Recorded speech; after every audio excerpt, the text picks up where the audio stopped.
This is CBN NewsWatch. Hello, everyone. Thank you so much for joining us for CBN NewsWatch for Friday, December 4th. I'm George Thomas. Today, startling evidence that shows election fraud in Georgia. We bring you the latest developments. The death toll from the coronavirus still rising rapidly, but hope as we move closer to a vaccine. But should Christians take it? We answer that very important question. Pray and make Gouda cheese. We followed 12 nuns on a mission to change the world and bring hope during the pandemic. And one family's surprise visitor found in their Christmas tree. Those stories and much more today on CBN NewsWatch. Well, big developments in on a number of fronts in the battle over this disputed presidential election. One involves just revealed surveillance footage of election workers secretly counting thousands of mystery ballots in Georgia's Fulton County. Paul Strand has more from Washington. At a legislative hearing Thursday in Georgia, a Trump team volunteer lawyer, Jackie Pick, played a video allegedly showing election workers secretly pulling suitcases full of mystery ballots out from under a table and for more than 2 hours adding thousands of them to the vote count. So what are these ballots doing there separate from all the other ballots? And why are they only counting them whenever the place is cleared out with no witnesses? The Trump team's lead counsel in Georgia argued the state's vote is hopelessly compromised. That is why the election must be vacated and cannot be allowed to stand. But others say the state's monitor remained to watch the vote count and that nothing illegal took place. In Nevada, state Republicans say they've submitted the following evidence to the court. Almost 8,000 ballots cast by voters with addresses that don't exist. Some 15,000 voters registered to vacant or commercial properties that cast ballots. More than 2,000 votes by voters that legally changed their address to another state or country. About 42,000 voters who voted twice, and on and on. That would add up to the more than 33,000 votes by which Joe Biden beat Trump in Nevada. The judge will rule soon on the massive GOP case, although the state's electoral votes have already been certified. And Republican lawmakers are asking the Supreme Court to stop Pennsylvania's Democratic officials from certifying the state's vote count, saying the state violated its own constitution in this year's election changes. So the Trump team is continuing its legal challenges, but time is running out, with the Electoral College set to vote in a week and a half. Paul Strand, CBN News, Washington. All eyes are on Georgia, where the stakes are high. 2 runoff elections on January 5th will not only decide who will represent the state, but also which party controls the Senate. So why are some voters threatening to boycott the election? And why some are saying that's the worst thing they could do? CBN's Eric Phillips reports from Atlanta. President Trump will be here in Georgia Saturday, urging Republicans to elect David Perdue and Kelly Loeffler. Some Trump supporters, however, are threatening to boycott the polls because they don't trust the process, based largely on the president's own claims of fraud during his bid for re-election. There are those who are exploiting the emotions of many Trump supporters with fantastic claims, half-truths, misinformation, and frankly, they are misleading the president as well, apparently. Despite criticism and threats, Georgia Secretary of State Brad Raffensperger, a staunch Republican and Trump supporter, stood by the state's general election results. He is now sounding the alarm about what he says is happening prior to next month's Senate runoff between 2 Republican incumbents and 2 Democratic challengers. That is why I'm announcing an investigation into third-party groups working to register people in other states to vote here in Georgia. Raffensperger says some groups are sending absentee ballot applications to people who haven't lived in Georgia in 25 years. Others encouraging college students to register in Georgia, then change their residency after the election is over. That, combined with lingering theories of compromised election security and voter fraud in the general election, has led some Republicans to call for an election boycott. Ralph Reed, chairman of the Atlanta-based Faith and Freedom Coalition, says that is the exact opposite of what needs to happen.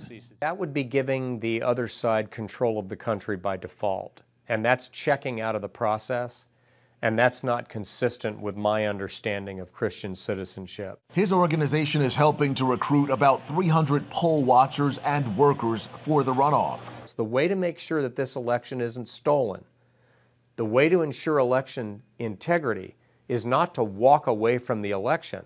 It's to volunteer and apply to be a poll worker so that you're the one checking the signatures on the absentee ballots. He and others realize voter turnout is the key to success. Still, the issue of voter confidence will have to be tackled. And according to Susie Voiles, who has been an election manager for 20 years, that's a challenge. I'd say it's rather a mixed bag, but I'd say it's on the low side. And because I've done this for such a long time, so many people are saying, is it worth my voting? And I don't know, and I've never experienced that. RNC chairperson Ronna McDaniel was here in Marietta, Georgia last weekend, telling a rowdy crowd to not lose faith in the election process and to make sure they vote in the January 5th runoff election and encourage their friends and family to do the same. Thank you, Eric. The Supreme Court took action Thursday in a move that is giving hope to churches and pastors in California. The High Court has ordered a lower federal court to re-examine restrictions on indoor religious services hit by COVID-19. This after the Supreme Court recently ruled that New York violated the First Amendment rights of churches and synagogues. Liberty Counsel, which is representing churches in California, says, quote, "The handwriting is now on the wall. The final days of Governor Gavin Newsom's color-coded executive edicts banning worship are numbered and coming to an end. It is past time to end these unconstitutional restrictions on places of worship."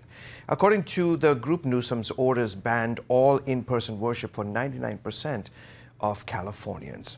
Meanwhile, coronavirus cases have hit a new record high, nearly 217,000 new cases Thursday, and more than 2,500 deaths. That marked the third consecutive day of highest fatality since the pandemic began. Vaccine developments are bringing a wave of relief despite the grim news, and Christian doctors, Dr. Francis and Russell Moore, are calling on Americans, especially Christians, to get their COVID-19 vaccine as soon as possible. How do I know that something bad isn't going to happen to me or my family with the vaccine? What would you say to reassure those people?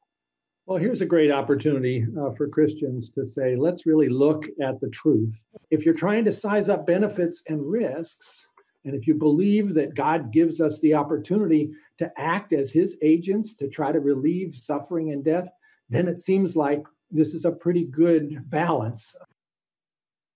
Turning overseas, for years, the BDS movement has urged countries, companies, and even churches to boycott and divest from any group tied to Israel. Its goal, demonize the Jewish state and damage its economy. As Middle East Bureau Chief Chris Mitchell reports, one group has found a way to counter this tactic. Take a look. It's called Arise. We thought instead of fighting the campaign to boycott, let's work on the positive level of connecting the millions of Christian business people around the world to the economy of Israel, people who are positively predisposed towards doing business in Israel. President and Executive Chairman Caleb Maya says it's all about matchmaking. We connect businesses to businesses in a very tailor-made way. Last year, some 550 business people from 35 nations attended the Arise Summit. Based on our feedback forms, we created about $34 million of immediate transactions on that one day with an estimated economic impact of $350 million over the next 10 years. There's a great crowd of Christians around the world who want to do business with Israel, and we just want to make that process as simple and easy as possible. Since then, 2020 happened, bringing with it major impacts to Israel and the Middle East. The theme of the summit is prospering in the new normal. The new normal being both the COVID-19 reality that we all find ourselves living in, as well as the normalization of ties in the Middle East with the Gulf states, which open up enormous opportunities. While some Christians are skeptical about Israel signing on to the Abraham Accords, Maya sees the positive. As far as we're concerned, if you've been praying for the peace of Jerusalem like the Bible instructs you to, you should be extremely excited that peace is actually taking place now, and it really creates an opportunity for flourishing and economic prosperity for both peoples. Those countries have billions to invest in Israeli innovation. For instance, technologies that are used to fight COVID-19. We're going to have a speaker from an Israeli company called Aura Air, which has an air filtration system with a radius of like 300 square meters. They had developed it to kill airborne diseases in hospitals and just launched it when COVID-19 hit. This year, Myers is taking the Arise Summit online with special software to help participants keep those one-on-one relationships. So you'll go into that tab on the corner of your screen, be able to see all the other participants, filter through them with software. So you'll find people based on area of interest or industry, what they have to offer, and those exciting leads, you'll be able to set up a live video chat with them. Literally have your hallway conversation like at a physical summit. Chris Mitchell, CBN News, Jerusalem. Chris Mitchell, now our CBN Middle East Bureau Chief, joins us now from Jerusalem. Chris, great to have you back on the broadcast. Listen, tell us why a conference like Arise is so important at this time. Well, Georgia, first of all, it blesses Israel. You know, there's a promise in Genesis 12 that those that bless Israel will be blessed. And, you know, it opens a door for Christians into Israeli innovations and investments. It's really this open door that they can take advantage of the way Israel is being the startup nation and also take advantage of the way the Middle East is changing, as Caleb Myers just talked about there, about how the Abraham Accords is really changing the whole region. And really, it's a win-win for investors and for Israel. Chris, the Knesset voted this week to dissolve itself. Was this another step towards possible elections again? It is, believe it or not, George. The answer is yes. It's really a sign of a dysfunctional government. It's about 7 months old, but it really hasn't been getting along internally. So right now, I think you're looking at two possible scenarios. One will be the vote to dissolve the Knesset. It has to go 2 more votes or 2 more readings, as they call it over here. Or on December 23rd, the budget. If that's not passed, then either way of those 2 scenarios, then Israel's will be going to the polls for the 4th time in 2 years. And already right now, the newspapers are coming out with polls on what that election is going to look like. So we'll see what happens in the next several weeks, George, but it could be one more election here in Israel. Chris, what are those polls showing? Well, right now, surprisingly, there's one party called Yamina, which means right, and its leader is called Naftali Bennett, and he's just behind the Likud. Now, that's shocking because usually he had maybe 6 or 7 seats. Now he's getting over 20 seats, really challenging the Likud. Now, that could really change the whole dynamic if those polls hold up in several months. Yeah. Chris, last week, major news out of the Middle East. Iran's top nuclear scientist, basically the brains behind Iran's nuclear ambitions, he was taken out. He was assassinated.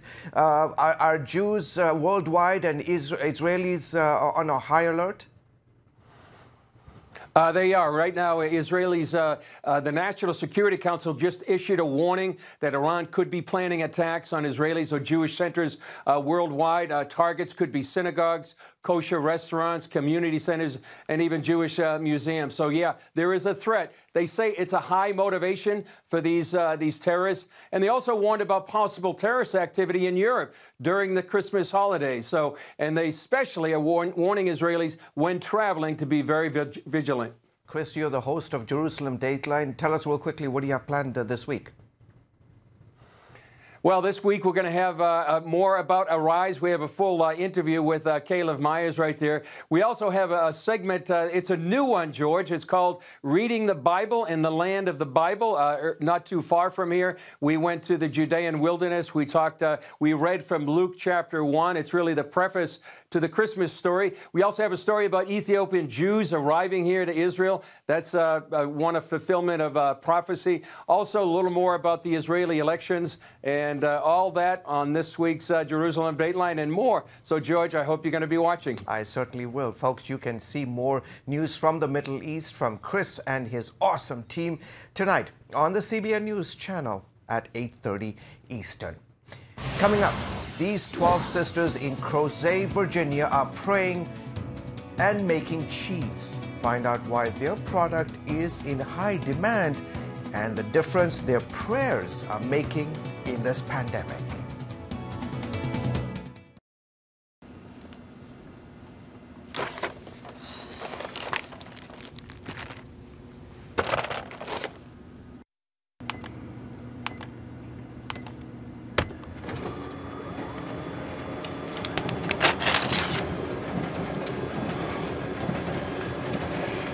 Life is better with a good night's sleep.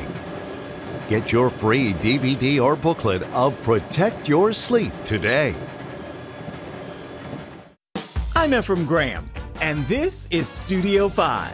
Cruise with me as I discover the good things happening in the world of music, sports, television, and movies. The fact that Ryan Coogler was going to be directing the film, I knew that something special was going to happen. We'll chat with artists at the forefront of entertainment and explore the connection between popular culture and faith. I asked my pastor, I said, well, does that mean I'm supposed to be a preacher? He says, well, no, you already have a pulpit. Watch Studio 5 Wednesday night at 9:30. Remember for a moment what it was like to be a child. You believed every story you were told. You saw a world full of endless possibilities. What stories will the world's orphaned and at-risk children believe? We believe the Bible tells the only story truly worth believing. We believe that every child should have the opportunity to dream, the chance to take challenges and turn them into possibilities, the chance to stand on the promises of God, to recognize their place in the greatest story ever told. They have their whole lives ahead of them. Theirs is a world of endless possibilities. They are looking for a story to believe. We will tell them that story. Will you join us?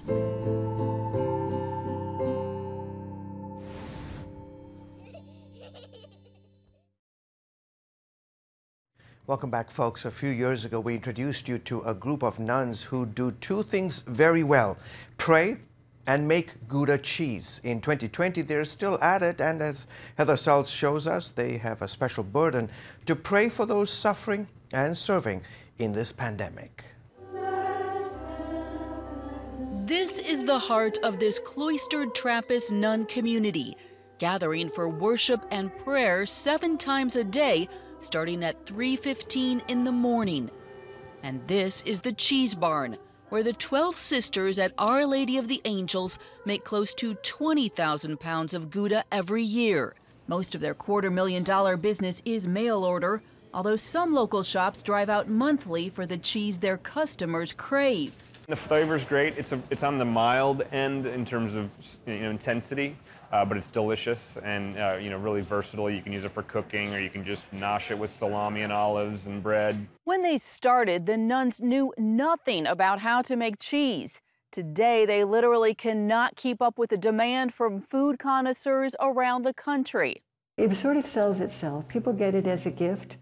And they call and they say, could I order some of this cheese? Sister Barbara is one of the original 6 who was sent by a large monastery in Massachusetts to start anew on this gorgeous piece of land near Charlottesville, Virginia. The goal: follow the centuries-old rules of St. Benedict by building a life based on prayer and engage in manual labor to support themselves. Happily for the sisters, the property they bought already featured a cheese-making facility. We were so naive. We thought it'd be so simple. You have some of this equipment here, and you just get some milk and a few lessons and just make some cheese. But the sisters persevered, and they got it right, really right. They allot 30-some days a year to make the Gouda, and everyone pitches in. Sister Maria is the designated cheese cook. She must manipulate some 6,000 pounds of pasteurized milk with a little culture and rennet into several hundred wheels of cheese. It looks easy, but like any good recipe, it's all about precision. Getting the correct temperature, cutting the curds at just the right moment, heating them, then draining the whey, and finally pressing the cheese. Over the years, the sisters have not only perfected their technique, they have never bungled a batch. That's almost unheard of. The sisters say prayer is a big part of their work, from making the cheese to sending it out. While I'm doing it, I'm really praying for the people who are gonna eat that cheese. I mean, I know every family, every person have problems. For every 5 cheese orders that come in the mail, at least 1, maybe out of every 4, 1 will have a request for prayers. Prayer is also the reason the nuns say they won't grow their business. People will come in and say, well, you sold out last year, so you're going to make more next year, aren't you? What is happening here? A seeking after the Lord that is visibly discernible. It's fun to see the nuns, and they're so, kind and calm and mellow. It sort of slows you down a little bit. When they're not in the chapel or making the cheese, the nuns do admit to eating it, often. And there is a preferred method. You toast a piece of bread so that the bread is kind of crispy. And then you put a couple thin slices of cheese on, put it in the microwave for 25 seconds. Flash forward to 2020, and the sisters say the pandemic has made them even more conscious of the need to pray. They're especially mindful of healthcare workers and those who have lost a loved one. A new puppy, Skippy, has added joy to their lives, but otherwise, their days continue as they always have, full of prayer and ministry opportunities in simple 2-pound wheels of cheese. Heather Sells, CBN News. To find out how you can contact the sisters and order some of their wonderful Gouda cheese, go to our website, cbnnews.com. We will be back with more of CBN News Watch right after this. Stay with us.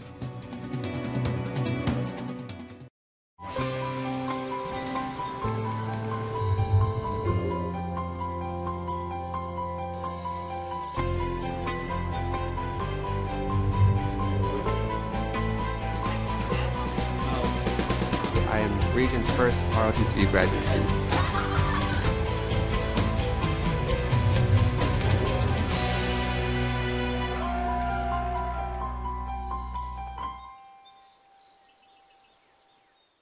Five, four, three, two, one. I'm Ephraim Graham. Welcome to Studio 5. Get on it. All that's new and now in the world of uplifting entertainment with celebrity interviews. There's a higher contribution I will make. Musical performances. I'll give you my best praise. Plus movie and TV news. See it and be uplifted. On Studio 5. Every Wednesday at 5 p.m. Eastern at cbn.com/Studio 5. How'd you like to get a redo on your health, on your body, on your arteries, so you could have the energy you had 20 years ago? The great news is you can. I'm Dr. Mike Roizen, chair of the Wellness Institute at the Cleveland Clinic. I've written 4 New York Times bestsellers. But even better than having to read all that, you can listen to this DVD and watch it. Protect your heart? Yes, you can. Here's how.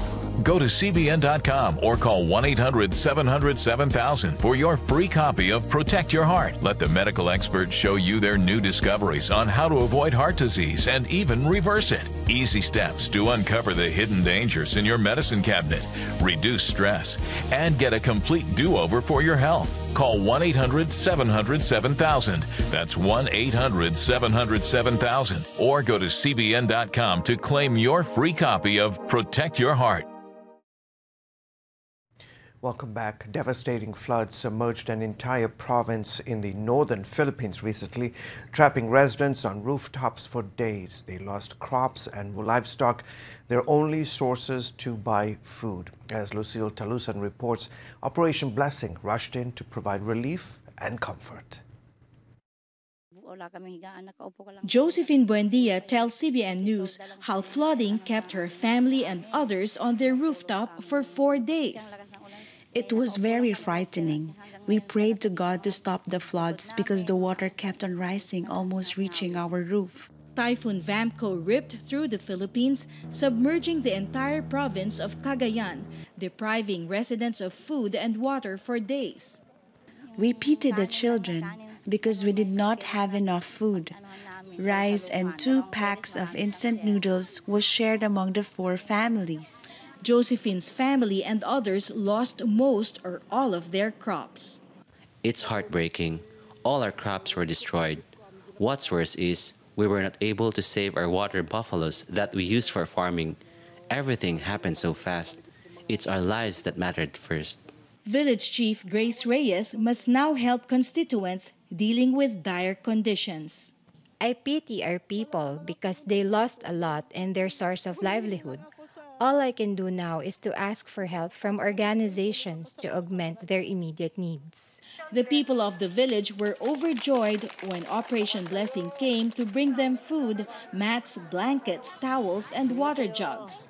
Personal protective equipment, hand sanitizers, and hand cream were distributed to those on the front lines. Thank you so much, Operation Blessing, for all the blessings you brought to us.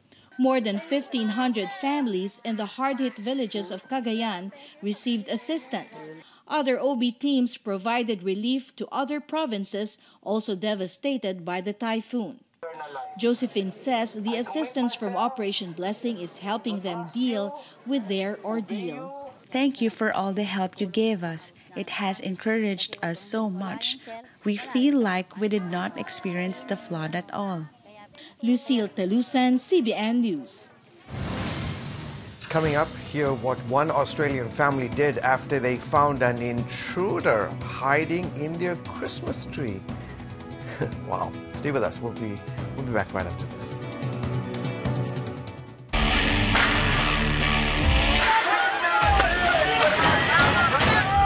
To have sex before you marry is a bad idea.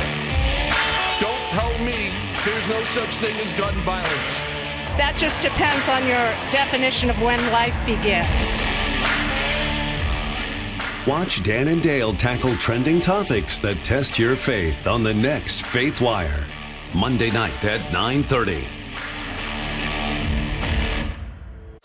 The Global Lane takes you around the world, providing facts over fiction. What might rising trade and geopolitical tensions mean for you on the home front? With over 45 years of experience, award-winning journalist Gary Lane brings you the truth from a global angle. What about the issue of immigration? World news analysis you won't see anywhere else. And it's all right here on the Global Lane. Watch The Global Lane, Thursday night at 9:30.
Well, a family in Australia was recently shocked to find a furry intruder hiding in their Christmas tree. The McCormick family said something wasn't right when they came home Wednesday evening. A closer inspection of the tree revealed a young koala nestled among the branches of the fake tree, trying to eat the leaves. A local koala rescue has since returned the furry creature back to the wild, but not before the family affectionately named her Daphne. Well, folks, that's it for this edition of CBN News Watch. From all of us here, goodbye and God bless.